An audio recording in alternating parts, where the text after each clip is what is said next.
आजो जनकपुर के माड़वा बड़ी सोहावन लागे। आजो जनकपुर के माड़वा बड़ी सोहावन लागे। सीता के चढ़ला मन भावन लागे। सीता के चढ़ला दिया मन भावन लागे। आजो जनकपुर के माड़वा बड़ी सोहावन लागे। आजो जनकपुर के माड़वा बड़ी सोहावन लागे। सीता के चढ़ला दिया मन भावन लागे। सीता के चढ़ला दिया मन भावन लागे। हरे हरे बसवा कटवाले जनक राजा मन में सुनय नारायण के बाजला आनंद बाजा। हरे हरे बसवा कटवाले जनक राजा मन में सुनय नारायण के बाजला आनंद बाजा। सूर्य भैले सगरी मालिया बड़ा पावन लागे। सूर्य भैले सगरी मालिया बड़ा पावन लागे। सीता के चढ़ला दिया मन भावन लागे।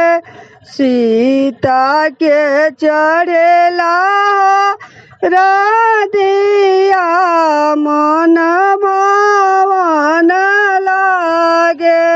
आजो जनकपुर के माड़वा बड़ी सोहावन लागे।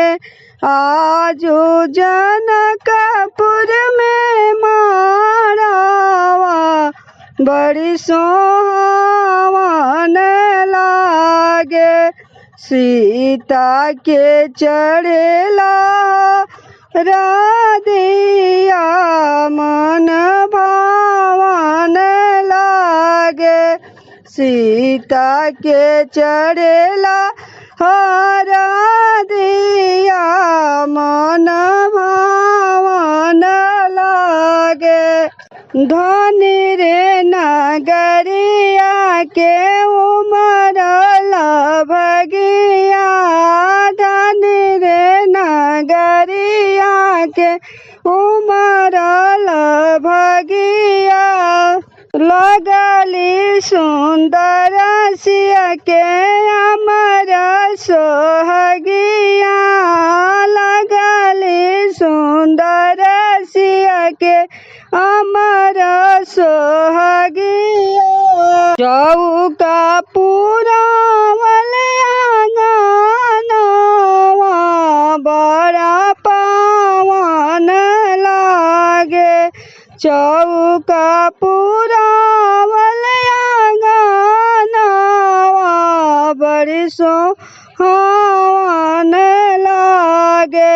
सीता के चढ़ला दिया मन भावन लागे।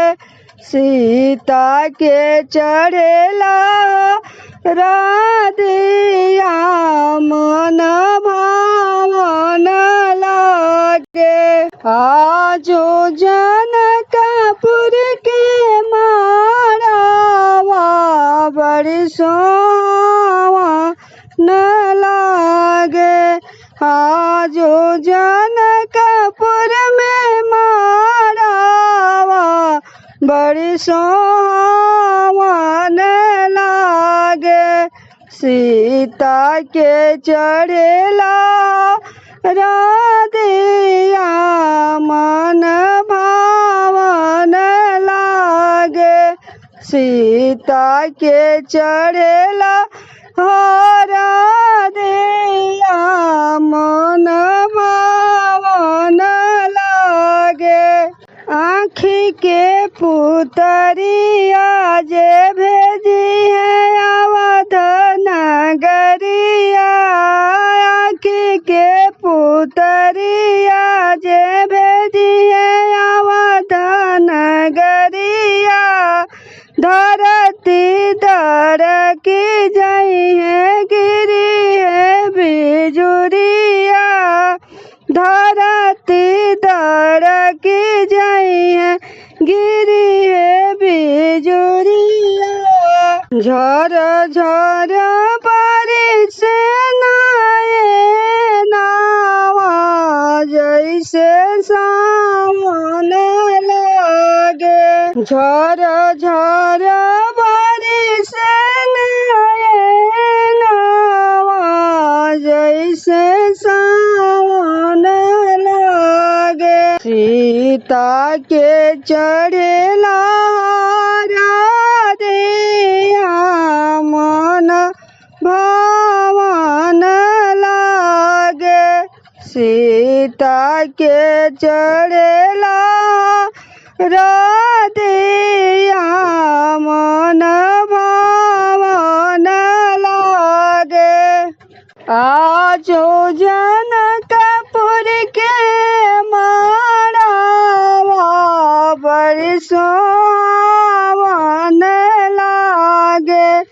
आजो जनकपुर में माड़वा बड़ी सोहावन लागे। सीता के चढ़ेला राधिया मन भावन लागे। सीता के चढ़ेला राधिया मन भावन लागे। आजो जनकपुर के माड़वा बड़ी सोहावन लागे। आजो जनकपुर में माड़वा बड़ी सोहावन